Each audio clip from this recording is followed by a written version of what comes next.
आप भी SC ST community से हैं? हाँ बिल्कुल है। आप भी SC ST कम्युनिटी से हैं? बिल्कुल है मैं। आप भी SC ST कम्युनिटी से हैं? बिल्कुल मैं इसी कम्युनिटी से हूँ। आप भी SC ST कम्युनिटी से? हाँ? जी जी आप भी SC ST कम्युनिटी से हैं? मैं ओबीसी कम्युनिटी से। आप भी SC ST कम्युनिटी से हैं? जी हाँ, मैं SC ST कम्युनिटी से बिलोंग। आपका क्या नाम है? डॉक्टर शिफाली वर्मा, कहाँ से आई हैं आप? कन्नौज।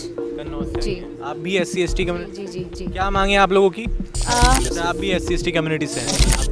मैं पूरे गांव का और पूरे रिश्ते का भी मैं इकलौता डॉक्टर, फर्स्ट जनरेशन डॉक्टर हूँ। अच्छा, रिजर्वेशन हटाओ आंदोलन भी शुरू कर दिया है कुछ लोगों ने इंस्टाग्राम पर, कह रहे हैं कि रिजर्वेशन हटेगा तभी समानता आएगी, क्योंकि -40 वालों का एडमिशन हो जा रहा है, ये हो जा रहा है वो। आप भी SC ST कम्युनिटी से? हाँ, मैं भी SC ST कम्युनिटी से हूँ। उत्तर प्रदेश के 4 जिलों के SC ST कम्युनिटी के छात्र आज लखनऊ के इको गार्डन में धरना कर रहे हैं, अपनी मांगों को लेकर आए हैं। और मेरे पीछे और जो विजुअल्स के माध्यम से आप तमाम लोगों को देख रहे हैं, तमाम छात्रों को देख रहे हैं, ये सारे लोग SC ST कम्युनिटी के छात्र हैं। हालांकि इसमें कुछ अलग भी कैटेगरी के छात्र हैं जो उन लोगों का समर्थन देने आए हैं, क्योंकि आरक्षण में घोटाले की बात इस बार भी सामने आई है और ये लोग इस वक्त धरने पर बैठे हुए थे। फिलहाल मेरे साथ कुछ छात्र हैं। आपका क्या नाम है भैया? मेरा नाम डॉक्टर देवांश है, मैं कन्नौज से पास आउट हूँ, 2017 बैच का छात्र हूँ मैं। कन्नौज से आए हैं आप? हाँ? मैं कन्नौज से आया हूँ। आप क्या कर रहे हैं?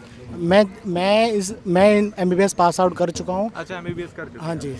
तो क्या समस्या आ रही है आप लोगों को? समस्या हमारी ये है कि जो हमारे आगे आने वाले फ्यूचर के जो हमारे समाज के बच्चे हैं उनके साथ अन्याय हो रहा है। हम लोग इस चीज़ को अच्छे से समझ सकते हैं क्योंकि हम लोगों ने वो फेज गुजरा है, हम लोग उसमें तैयारी करते हैं। बच्चे हमारे समाज के, उन पर न तो फैसिलिटीज़ होती हैं, न तैयारी करने के लिए पैसे होते हैं, न कोचिंग्स के पैसे होते हैं, तो बच्चे उस स्ट्रगल से गुजरते हैं और हम लोग इस चीज़ को समझते हैं। तो हम लोग चाहते हैं कि जो चीज़ें चली आ रही हैं, सरकार बच्चों के साथ अन्याय ना करे। इधर तो सरकार कहती है कि हम सबके हितों की रक्षा करने के लिए, लेकिन सरकार एक तरफ से ये जो नियम बने हुए हैं 70% का जो 4 कॉलेज में प्रावधान था, उसको सरकार ख़त्म करके बच्चों के साथ में अन्याय कर रही है। ये बच्चों के साथ में धोखा और एक इतने बड़े समाज के साथ में धोखा है। अच्छा, आप भी SC ST कम्युनिटी से? बिल्कुल, मैं इसी कम्युनिटी से हूँ। ठीक है। आप बताइए भैया, क्या नाम है आपका? अंशु पासवान। आप भी SC ST कम्युनिटी से? हाँ? जी जी जी। क्या समस्या आ रही है आप लोगों को?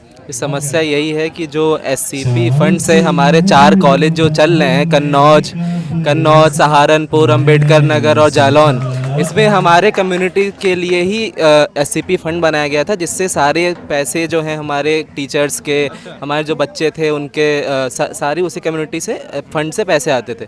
अब जो क्या कर रही है सरकार कि उसमें जो हमारी सीटें थी 70 सीटों के आसपास लगभग, वो हटा करके अब कम करी जा रही हैं, जिससे कि हमारी जो आने वाली पीढ़ी, आने वाली जनरेशन है, उसका जो हमारे ऊँचे हम जो डॉक्टर बन रहे थे वो नहीं बन पाएंगे। और इससे हमारे समाज के लिए और जो हमें उत्थान हमारा हो रहा था उसमें ये दिक्कतें आ रही हैं। तो उसी का हम लोग कहना चाह रहे हैं कि इसको वापस से लाया जाए। SCP किस मेडिकल कॉलेज से आए हैं? जी, कन्नौज मेडिकल कॉलेज से। आपका क्या नाम है? जी, मेरा नाम आयुष्मान सिंह है, मैं कन्नौज मेडिकल कॉलेज से। आप भी SC ST कम्युनिटी से हैं? जी जी जी जी। क्या मांगे आप लोगों की? देखिए, मांगे हमारी साफ़ है कि अगर जो फंड हमारे समाज के वंचित जो वर्ग हैं उनके लिए जो फंड एलोकेट किया है, जब सरकार पहले से ये नीतियाँ बनाई है, किसी मतलब के मकसद के लिए बनाई गई हैं कि वो नीतियों की वजह से ही वो पैसा आता है कि इस कम्युनिटी को अपलिफ्टमेंट करने के लिए, इसको ऊपर आने के लिए एक मौका दिया गया। मायावती जी ने 4 मेडिकल कॉलेज का ये प्लान बनाया था कि जिसमें हमारे लोगों को और उसी फंड से SCP प्लान आता था, उन्होंने इसका सही उपयोग करके इन 4 मेडिकल कॉलेज को बनाया। एक ईंट उस मेडिकल कॉलेज की हमारे SCP फंड से बनाई गई, उसी से सैलरी आती है सबकी, उसी से सारा कॉलेज चल रहा है इतने सालों से। आज 10 साल 12 साल से इतने साल हुए हैं, लोग हमारे आए हैं, कुछ डॉक्टर्स बने हैं 70। आज सरकार को इतनी दिक्कत हो गई है कि आज कुछ साल बाद ही उन्होंने बस हटा दिया और कोर्ट का जजमेंट आ गया और सरकार ने हमारी तरफ से हमारे लिए बात ही नहीं रखी, हमारे मतलब हक की बात ही नहीं करी है कि इतना मेजर इशू है ये कि हमारा जो रिप्रेजेंटेशन था SC ST कम्युनिटी को एक रिप्रेजेंटेशन के लिए दिया गया रिजर्वेशन। आज हमारे डॉक्टर्स हैं, ये रिप्रेजेंट कर रहे हैं, हम लोग अपनी कम्युनिटी को रिप्रेजेंट कर रहे हैं कि इसीलिए लाया गया था कि एक ये कम्युनिटी अपने रिप्रेजेंटेशन के लिए आए। अब अगर जब नॉर्मली कर दिया जाएगा, 1000 सीटें हैं हमारी यूपी में SC ST की जो अभी थी, और 1000 सीटें थी लगभग, अब 200 सीटें तो मतलब चली जाएंगी। आप सोचो 1000 में से 200 सीटें सीधे सीधे नेगलेक्ट कर दी और इस पे कोई बोल भी नहीं रहा, ना सरकार बोल रही है, ना कोई नेता बोल रहा है, और किसी को मतलब हमारे समाज से, हमारे डॉक्टर से, हम स्टूडेंट से कोई मतलब ही नहीं है। आज सोचिए 200 सिर्फ सीटों की बात नहीं है, 200 फैमिलीज़ की बात है। 200 लोग, 200 फैमिलीज़ हमारी पूरी इसमें इम्पैक्ट आएगा। हमारे एक एक फैमिली से एक एक बच्चा डॉक्टर बनता, लोगों को हिम्मत आती है कि एक अपनी उससे पॉवर्टी लाइन से ऊपर जाता है कि हाँ कि ये लोग अब लाइफ में आगे बढ़ सकते हैं। एक अपना समाज में लोगों को इंस्पायर करते हैं कि हाँ चलो ये डॉक्टर बना है, तो और लोगों में हिम्मत आती है कि हमारे आधे से ज़्यादा समाज में लोगों को यही नहीं पता, वो ये सोच ही नहीं पाते कि हम डॉक्टर बन पाएंगे। जैसे तैसे लोग करके अपनी मेहनत करके निकलते हैं, थोड़ा पुश मारते हैं। जो बनते हैं उन पर भी आरोप लगता है कि कहते हैं लोग कोटे वाला है, हाँ ये क्या इलाज करेगा, इस तरह की बात कहते अच्छा, हैं। जैसे कोटे वाला है, अगर कोटे की बात है तो आपने सिर्फ एक SC/ST वर्ग को एक पुश दे दिया कि आपने एंट्रेंस में निकाल दिया, उनको पुश दे दिया। अंदर यूनिवर्सिटी में कहाँ से रिजर्वेशन है? यूनिवर्सिटी में तो जो जनरल का बच्चा, OBC का बच्चा, सारे बच्चे OBC SC/ST के बच्चे भी पूरे उसी नंबर पे पास होते हैं, उसी लेवल पे पास होते हैं। ऐसा अंदर कुछ नहीं है। आज हमारी मैम हैं, वो टॉपर हैं, SC/ST कम्युनिटी की हैं, वो टॉपर हैं, वो हमें उनको, वो हमारे लिए प्राइड है, हम उनको इंस्पायर करते हैं। उनको ये समझ नहीं आता है जो रिजर्वेशन है वो एंट्रेंस के लिए होता है बस ये चीज़ है। लेकिन वो आरोप लगाएंगे कि कोटे वाला है, वही है दिक्कत, यही है ना कोटे वाला। अरे और भी हमारे कम्युनिटी के लोग हैं जो बहुत ऊपर अच्छे मार्क्स लाते हैं, टॉपर में आते हैं। मेरा फ्रेंड है, रिजल्ट आया है, सत्या नाम है, मैं अम्बेडकर नगर से हूँ। अभी रिसेंटली SS का रिजल्ट आया है, उसमें कैटेगरी के ही बच्चे ने टॉप मरा है, और 3 बच्चे OBC के थे। तब तो कोई नहीं बोलने आया कि नहीं कैटेगरी वालों ने टॉप कर दिया। लेकिन जब बच्चे यहाँ पे एडमिशन की बात है, एंट्री लेवल पे एडमिशन की बात है कि सब कर देते हैं कि नहीं कोटे वाला है। अंदर वही हो रहा है ना, अंदर जिस मार्क्स पे वो पास है उससे ज़्यादा मार्क्स ला के बच्चे हमारे पास हो रहे हैं। लेकिन वही है कि बस एक एंट्री लेवल को पकड़ लिया, मुद्दा बना लिया कि नहीं एंट्री लेवल पे ही इनको रिजर्वेशन मिल जा रहा है। बस ये तो नहीं देखा जा रहा है ना कि अंदर सेम लेवल पे बच्चे फाइट कर रहे हैं, उतनी फाइट कर रहे हैं जितना बाकी बच्चे भी कर रहे हैं। अच्छा, अभी एक मामला सामने आया था जिसमें एक डॉक्टर ऑपरेशन के दौरान अपना कैंची या कुछ अंदर छोड़ देता है, तो लोग कहने लगते हैं लोग कि ये कोटे वाला होगा या इस टाइप लीजिए, वो तो रिजर्व कैटेगरी नहीं थे, वो तो बहुत प्रतिष्ठित समाज से थे। अब तो कोई उस पर एक शब्द नहीं बोल, जब जैसे पता चल गया कि भाई रिजर्व कैटेगरी से नहीं है, तो किसी ने उस पर एक सवाल नहीं बोला, किसी ने चू तक नहीं करी। पर यह भी यहाँ पे किसी कंचित गलती से किसी से हो जाए तो तुरंत टैग लगा दिया जाता कि नहीं रिजर्व कैटेगरी था इसीलिए ऐसा हुआ है।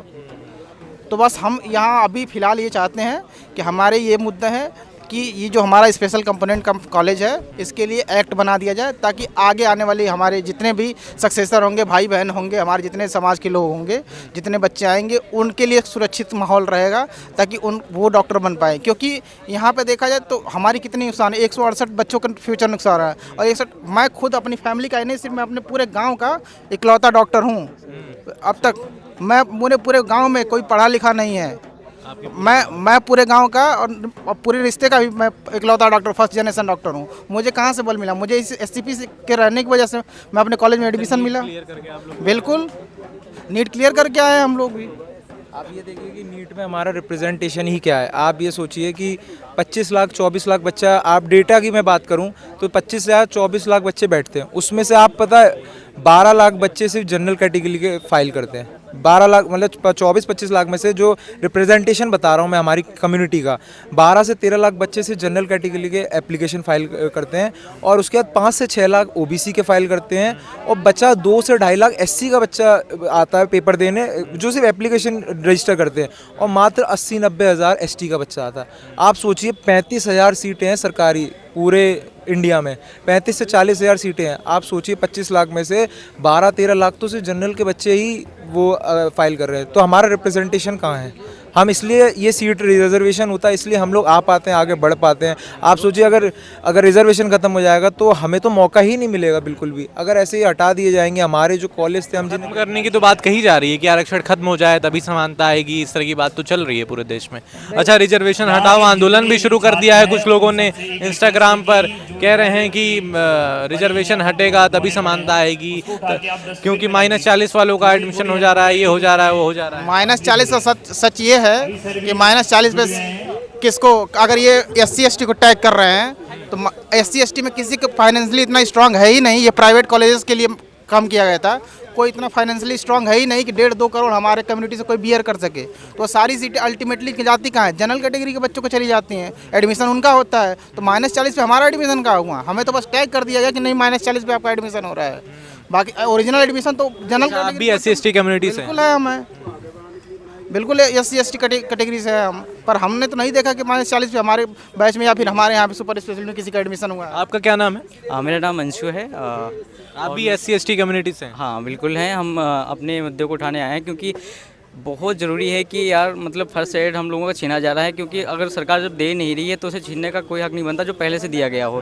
तो ये सरकार को भी सोचना चाहिए, जो सत्ता में बैठे लोग हैं उनको भी सोचना चाहिए कि हम अगर कुछ दे नहीं रहे हैं तो छीनना मतलब वो ऐसा है कि ये विकलांग को और अपाहिज और विकलांग बना रहे हैं। तो ऐसा बिल्कुल गलत कर रहे हैं, क्योंकि ये हमारा ही फंड था, हमारे लिए निश्चित किया गया था ताकि हम लोगों का उत्थान हो सके, और उसे ही विड्रॉ किया जा रहा है, छीना जा रहा है। तो ये बहुत गलत हो रहा है, क्योंकि हम लोग वैसे ही चल नहीं पा रहे हैं, क्योंकि हम अपना फंड है और बहुत पुअर बैकग्राउंड से हैं और डिस्क्रिमिनेशन झेलना पड़ता है, इन सब चीज़ों से बहुत पीछे दबे हुए हैं।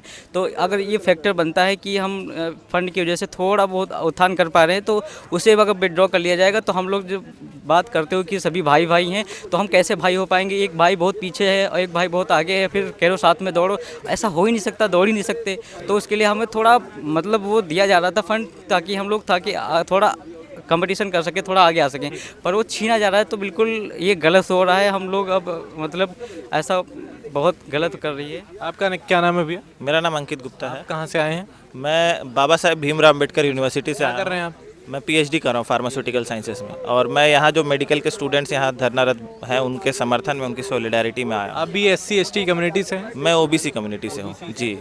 समर्थन देने आए हैं? समर्थन हम ज़रूरी नहीं है कि यहाँ जितने भी छात्र हैं सारे SC/ST हैं, बहुत सारे ऐसे समाज के न्याय प्रिय पसंद लोग हैं, जो सामाजिक न्याय पसंद लोग हैं, वो लोग भी यहाँ हमारे प्रोटेस्ट में जुड़े। या तो कोई ज़रूरी ये बात नहीं है कि सिर्फ SC/ST स्टूडेंट्स का प्रोटेस्ट है, ये समाज के सभी वर्गों का प्रोटेस्ट है जो इस मुद्दे को समर्थन करते हैं। और हम भी एज ए स्टूडेंट हम इस चीज़ को समर्थन करते हैं कि जो भी अनप्रिविलेज क्लास के लोग हैं वो लोग आगे आए, और उनको आगे आने का ज़रिया ही है रिजर्वेशन। रिजर्वेशन को अगर ख़त्म किया जाएगा तो ये उन पे सीधा सीधा हमला है। तो हम आप बताइए क्या नाम है आपका? मेरा नाम डॉक्टर अमन कुमार है। मैं गवर्नमेंट मेडिकल कॉलेज कन्नौज से MBBS इंटर्न हूँ। हाँ, क्या मांगे हैं आप लोगों की? देखिए हमारी मांगे यही है कि ये जो पहले स्थित थी इन मेडिकल कॉलेजेस की SCP की, वो पुनः मतलब वैसी ही रहनी चाहिए, इसमें कोई चेंजमेंट नहीं होना चाहिए। जैसा कि हाई कोर्ट का वर्डिक्ट आया कि 21% करना है इसका रिजर्वेशन, वो नहीं होना चाहिए। इसमें हमारी मांग यही है कि सरकार जो है कि अध्यादेश लाकर इसको एक कानून बनाने का काम करे। ये जो हमारा रिजर्वेशन का वो है, जो 70% सीटें हमारी रिजर्व थी। आप भी SC/ST कम्युनिटी से? हाँ, मैं भी SC/ST कम्युनिटी से हूँ। आप बताइए क्या नाम है आपका? मेरा नाम डॉक्टर शिवम रंजन है। क्या समस्या आ रही है आप लोगों को? हमारी समस्या बस यही है जिसके लिए हम सब छात्र आज यहाँ इकट्ठा हुए हैं, कि ये जो अभी चलता हुआ रिजर्वेशन आ रहा था 70%, उसको बिना किसी प्रॉपर जस्टिफिकेशन के आप उसको रिमूव कर दे रहे हैं, उसको टेक डाउन कर रहे हैं अप टू 21%। तो ये बहुत ही अनजस्टिफाइड लगता है और अनकॉल्ड लगता है, क्योंकि प्रॉपर एक तो हमारा रिप्रेजेंटेशन नहीं हुआ। जिन्होंने कोर्ट में हमारी बात रखी प्रॉपरली रखी भी नहीं है, जिस तरीके से पॉइंटर्स रखने चाहिए थे। यही रीज़न है कि वर्डिक्ट हमारे फेवर में ना आके कम्प्लीटली ऑपोजिट आ गया, और आज हमें ये प्रोटेस्ट करना पड़ रहा है। एंड वी होप कि इस प्रोटेस्ट से फिर से ये रीअपील हो सके, और जो 70% रिजर्वेशन चलता आ रहा है वो कंटिन्यू रहे। बस। आप भी SC/ST कम्युनिटी से हैं? जी हाँ, मैं SC/ST कम्युनिटी से बिलोंग करता हूँ। आपका क्या नाम है? डॉक्टर शिफाली वर्मा। कहाँ से आई हैं आप? कन्नौज। कन्नौज से जी। आई हैं। आप भी SC/ST कम्युनिटी? जी जी जी। क्या मांगे आप लोगों की? हमारे जो 4 कॉलेजेस थे, GMC कन्नौज, सहारनपुर, अंबेडकर नगर और जालौन, ये सब SCP फंड के थ्रू ही बनाए गए थे, एंड इसमें 70% रिजर्वेशन थी। But recently last year because of a ruling of the Allahabad high court ये चेंज हो गया, एंड फ्रॉम द 25 बैच ये 21% हो गया है वापस से। जबकि ये जो 4 कॉलेजेस हैं इनकी फंडिंग भी SCP फंड से हुई थी, इनमें 70% रिजर्वेशन भी था, and in the and without justification they remove the reservation. तो हमारे पास ये मांग है कि जो आपने कॉलेजेस 4 कॉलेजेस सोशल रिप्रेजेंटेशन के लिए बनाई है ऑफ आर कम्युनिटी, उसमें से ही आपने बच्चों को हटा दिया है, 70% रिजर्वेशन हटा दिया, तो वो हम वापस लाने की कोशिश कर रहे हैं ताकि हमारे जो रिजर्वेशन है वापस आए, हमारा जो representation in society of SC/ST वो बढ़ जाए। That's it। अगर छात्रों की बातें नहीं सुनी गई, आप लोगों की मांगें नहीं सुनी गई, मांगें पूरी नहीं की गई, तो क्या असर पड़ेगा आप लोगों पर और आने वाले जो MBBS में कर रहे छात्रों पर, या जो नीट का पेपर दे के एंट्रेंस दे के MBBS करेंगे उन पर क्या असर पड़ेगा? जैसे कि this is mainly regarding SC/ST। Now this is a very marginalise community, and आगे जाके हम लोग देखते हैं कि इवन डॉक्टर्स के साथ भेदभाव होता है, IPS ऑफिसर्स के साथ होता है, इंजीनियर्स के साथ होता है। ऐसी कोई भी रिप्रेजेंटेशन नहीं है है हमारी किसी भी सोसाइटी में जहाँ पे हमारे साथ डिस्क्रिमिनेशन नहीं हो रहा है। एंड अगर हम लोग रिप्रेजेंटेशन कम करते जाएंगे तो ऑलरेडी कम पीपल आ रहे हैं एंड वो और कम हो जाएंगे, तो रिप्रेजेंटेशन सही नहीं रहेगा, तो वो डिस्क्रिमिनेशन बढ़ता जाएगा बहुत ज़्यादा। That is our basic. ठीक है, बहुत शुक्रिया आपका। इस वक्त हैं हम लखनऊ के इको गार्डन में और मेरे साथ बातचीत करने के लिए तमाम SC/ST के MBBS कर रहे छात्र थे जिनकी अपनी मांगें हैं और इनका अपना एक सुझाव भी है। खैर, इस पूरे मामले पर अपनी राय कमेंट में ज़रूर दीजिएगा। बहुत शुक्रिया। मेरा नाम है अर्नव। इस तरह की वीडियोस को देखने के लिए और मुझसे जुड़े रहने के लिए अभी मेरे चैनल को सब्सक्राइब करिए और बदलाव का हिस्सा बनिए।